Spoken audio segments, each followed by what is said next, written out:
not an overwhelming majority, but the statistics have brought out time and again. The last figures I saw, the June weddings, 10.8% of people are married in June.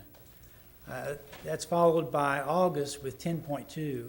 September, in some years, August and September will compete with one another, but usually June comes out first. In 3 years ago, tomorrow, all of my brothers and sisters gathered together at Mom and Dad's house to celebrate their 65th wedding anniversary. It was a very enjoyable day. It was completely unmarred by the knowledge that this would be the last one. 68 years ago, they exchanged vows. 33 years ago, on the 12th, my wife and I were married.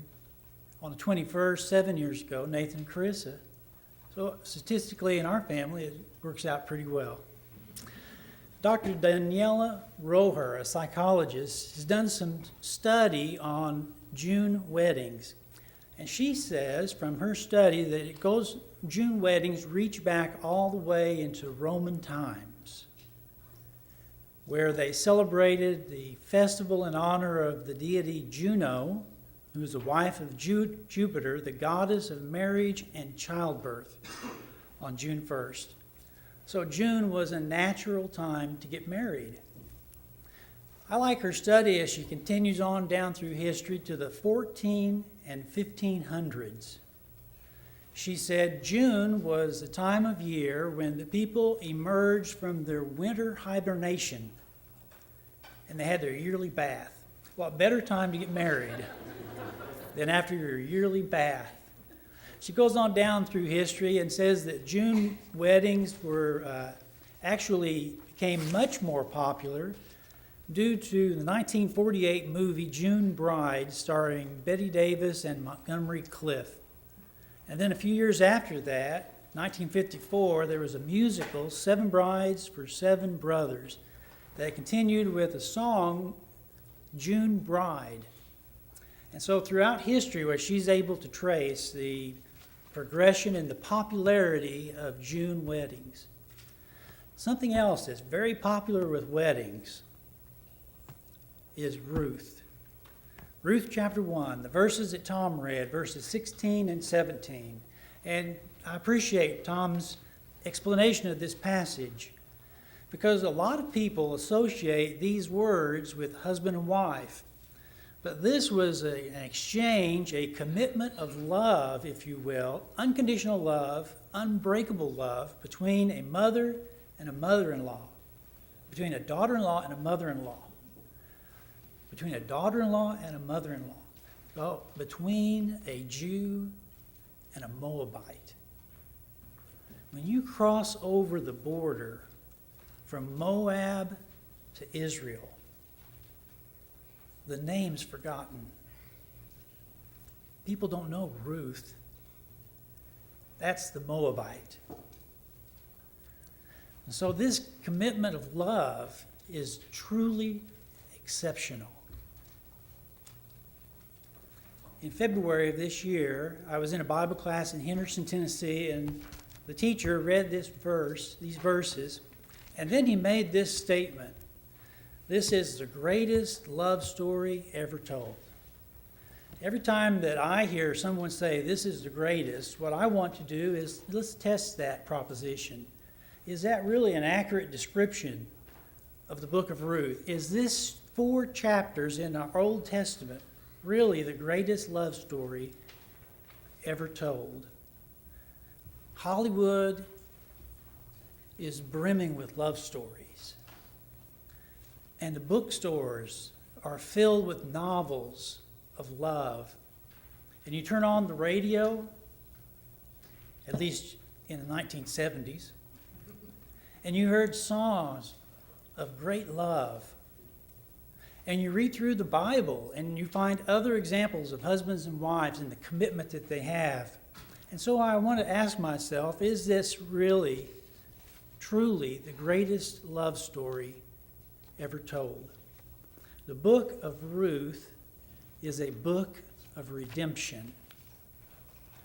In your bulletin, there's a little white space on the inside under sermon notes. And if you would like, you can jot down, I would like to tell you about 3 redeemers in the book of Ruth. The word redeeming, to redeem, redemption, we mentioned that in our songs as we sang this morning. What it means is simply to buy back, to purchase a slave and then set the slave free. To buy back somebody who has become entrenched in debt, to rescue, to save. That's what the book of Ruth is about, and there are 3 redeemers in the book of Ruth. The first one is Naomi's redeemer. The book of Ruth starts out joyful and hopeful, even though that it's written in a time of great want and need. We learn in the very first verse of Ruth that in the days when the judges ruled, that there was a famine. Now, there are 2 things in that statement that we have to focus on. The first was in the days that the judges ruled. So the book of Ruth fittingly goes with the book of Judges. You pick up the story of Ruth and move it back into the time of the judges. Where is this story placed?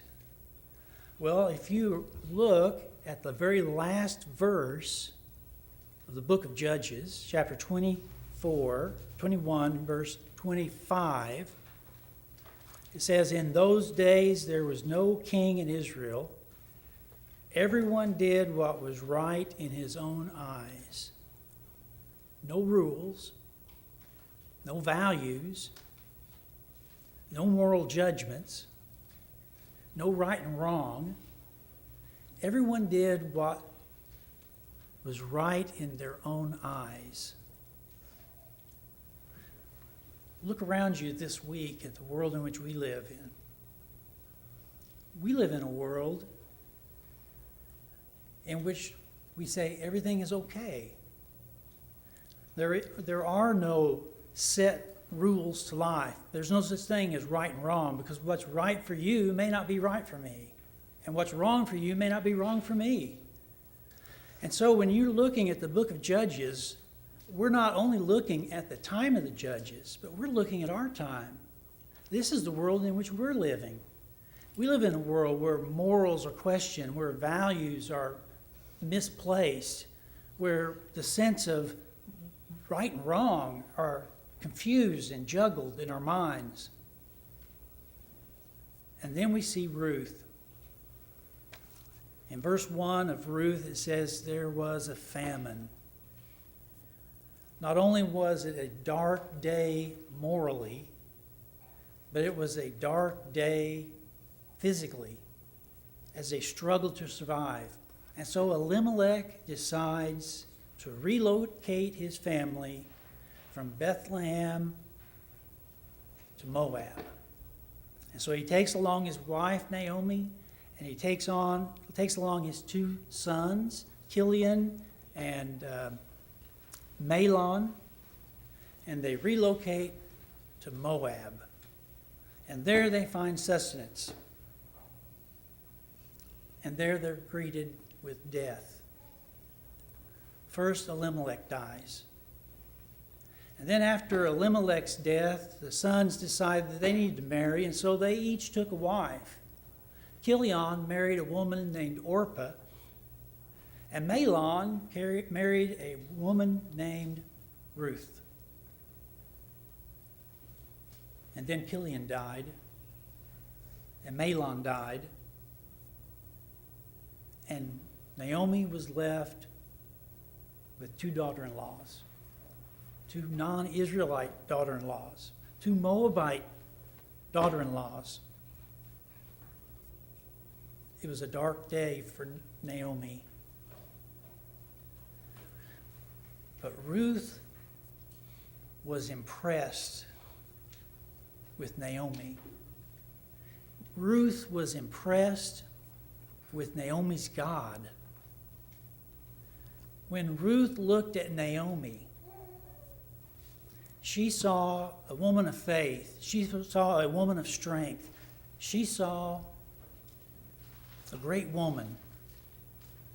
And she wanted to be like her. She wanted to be with her. She wanted to have her God be Ruth's God. She wanted her people to be Ruth's people.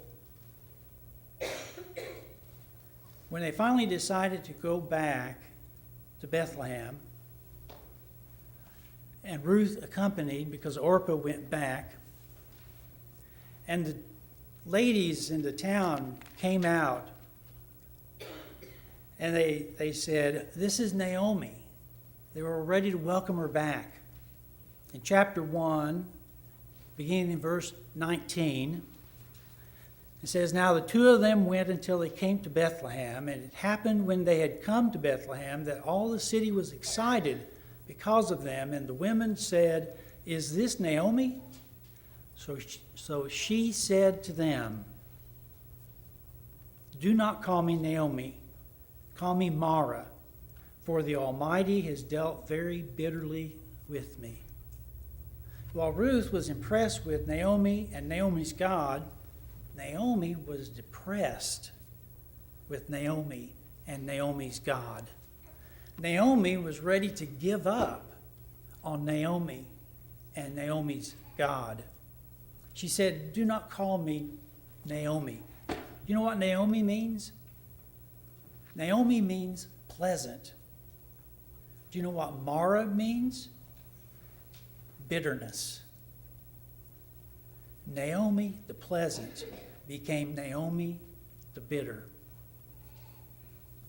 So this bitter mother-in-law then knows they have to survive.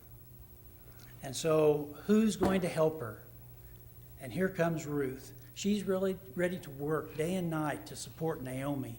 She's ready to go out into the fields in the heat of the day, to work all day long, to glean behind the workers so that she can have food to bring home to Naomi. Ruth redeemed Naomi. Mara became once again pleasant. Ruth was Naomi's redeemer. She pulled her out of the depths of depression.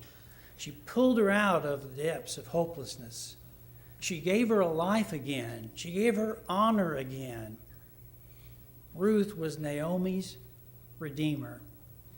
Naomi had not only lost a husband and sons, she'd lost hope. She had given up. But Ruth saved her. The second redeemer in the book of Ruth is Ruth's redeemer. Ruth went out to glean in the fields. According to the law of Moses, when the farmers came to harvest their fields, there were specific restrictions on how that was to be done. One was that you're not to go pass over the field twice. I remember working the field with my grandfather, and we'd go through the cornfield on foot, and he'd pull off the ears, and then we'd go back and we'd go through it again. And, every time, the second time, he was going to find some that he missed the first time through. The law of Moses says you can't do that. You go through it once, you don't go back over it again. Leave it. Because there are people out there who are poor, hungry, and needy, and they need to eat. And so they're going to come along and glean behind you. That's what Ruth was doing. The law of Moses also said when you come to harvest your fields, leave the corners of the field. Don't harvest those. You leave them because there are people out there who are homeless, who are hungry, who are needy, who are poor. Leave that for them. And so Ruth was out there working throughout the heat of the day, picking up what the farmers left behind, picking up what was in the corners so that she could support Naomi. When Naomi realized whose field she was in, a man by the name of Boaz, she realized that Boaz was a near relative. There was also a provision in the Old Testament law of Moses that said if a person found themselves where they actually were sold into slavery, that someone who was the nearest kin had the responsibility to go back and to purchase them, to set them free.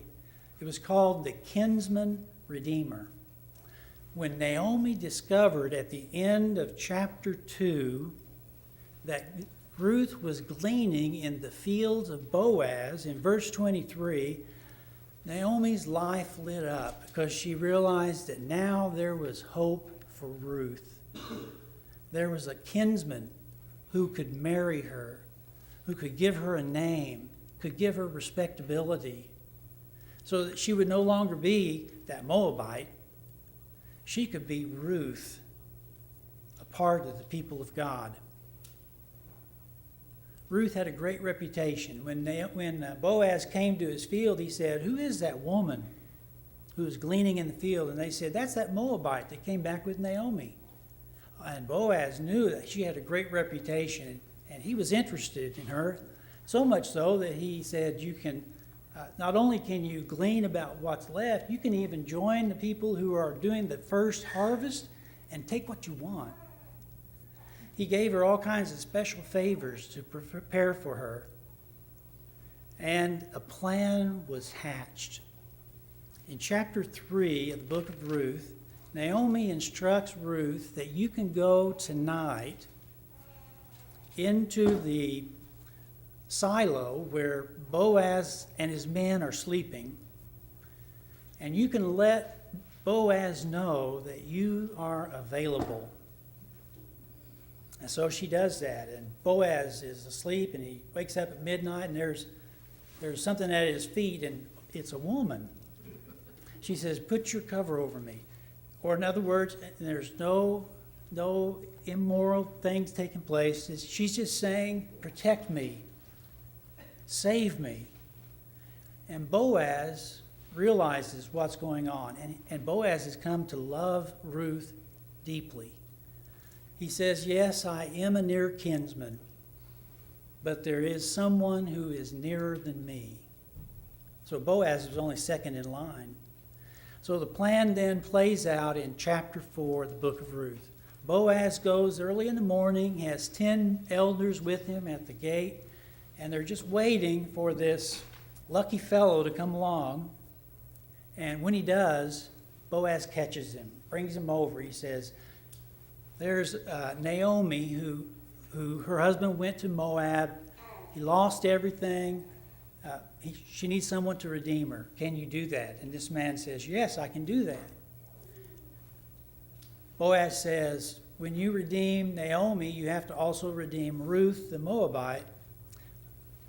"No, I don't think I want to do that." And so they take off his shoe. They exchange shoes. That was their custom in the time. And Ruth became the wife of Boaz. So there's a second redeemer in the book of Ruth, and his name is Boaz. You know, when we're living in a world where God has been displaced, God is no longer the center of our lives. We no longer judge what's right and wrong by what God has to say about it. When you live in a world like that, marriage becomes devalued. Marriage becomes just an option. But God made marriage, and marriage is beautiful. We need to redeem marriage in our society, in our church, in our own lives. Boaz was Ruth's redeemer. The third redeemer in the book of Ruth comes in the final verses of the book. When Boaz and Ruth were married, before long, they had a bundle of joy. And the bundle of joy was named Obed. So everyone was so happy. They were happy for Naomi. They were happy for Ruth and for Boaz. In verse 17 of chapter 4, it says, "Also the neighbor women gave him a name, saying, 'There is a son born to Naomi,' and they called his name Obed. He is the father of Jesse, the father of David." simple verses. We're familiar with the lineage that comes down, that there's Ruth and Boaz, and then there's Obed, and then there's Jesse, and then there's David. But if you turn to the beginning of your New Testament, to the book of Matthew, the book of Matthew begins with an explanation. It says, the book of the genealogy of Jesus Christ. And you look down his lineage and you come to verse 5. Verse 5 says, Salmon begot Boaz by Rahab. Boaz begot Obed by Ruth. Obed begot Jesse, and Jesse begot David. But who is this genealogy for? And we all realize, no, this is the genealogy of Jesus. There's the third Redeemer in the book of Ruth. Now, he's not named specifically, but we're given that progression of family, and we know that they are in the lineage of Jesus Christ. So there's a third Redeemer in the book of Ruth, and that's our Redeemer.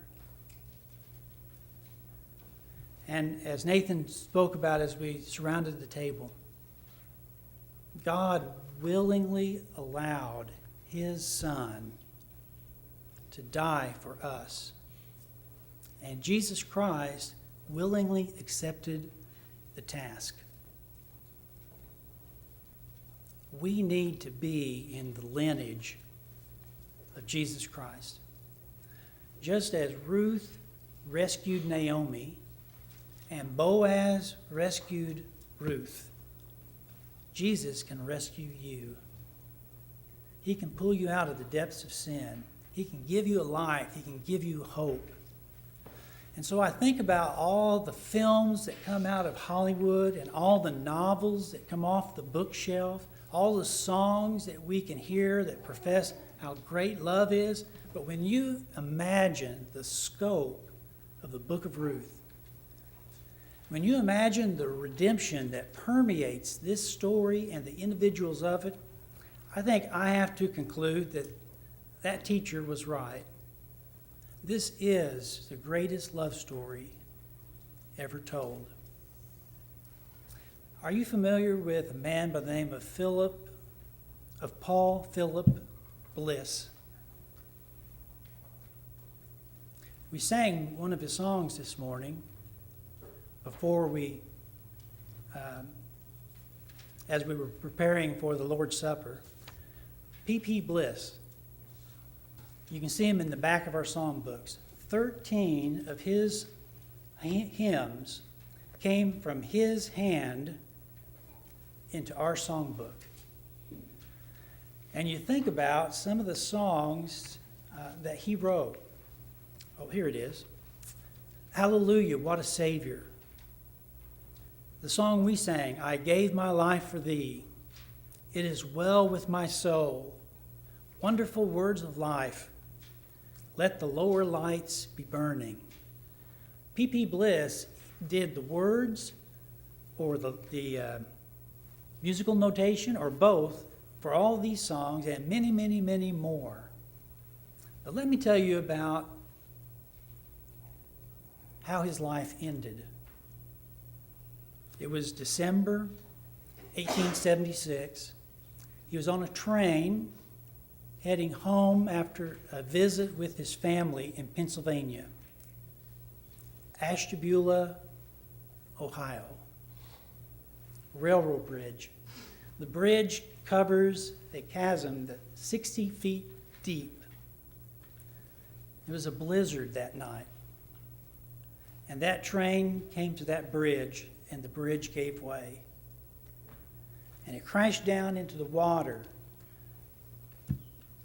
through that deep gorge. And P.P. Bliss was able to actually survive the initial wreck. He got out of the wreck. Once you get out of the train, though, which is burning, you get into the water, which is frigid. You have to fight the ice to get out of the water. And then you face cold damp and afraid, those great walls above you. The snow was so bad that the rescuers that came were not able to go down to help anybody.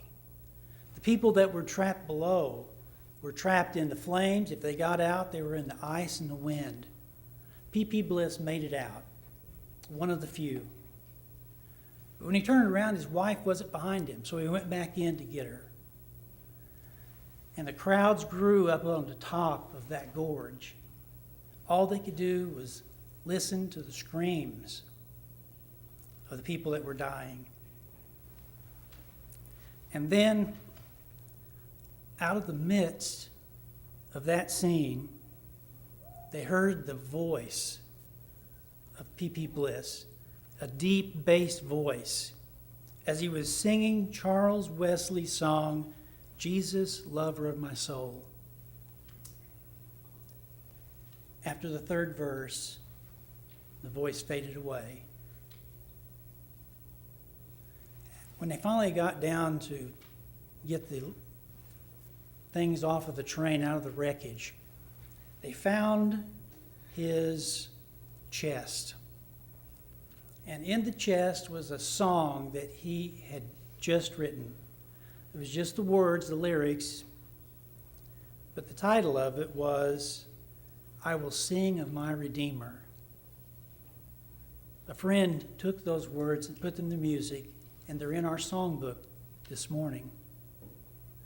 I thought of that event when I thought about the book of Ruth. And I can hear each of the characters singing, I will sing of my Redeemer. This morning I want to ask you, what does your soul sing? The great-grandson of Ruth wrote in his own song, in Psalm 107, verse 2, let the redeemed of the Lord say so. Hopefully our soul this morning is singing praise to the Redeemer who has saved us. But perhaps you're outside of Christ. Then you need to get in his lineage because he wants to save you. He wants to be your Redeemer. He died for you. And he lives so that you can live for him. If you've never been baptized for the forgiveness of your sins, you can be a part of Jesus' lineage this morning. Just come and let us know as we sing the song of invitation.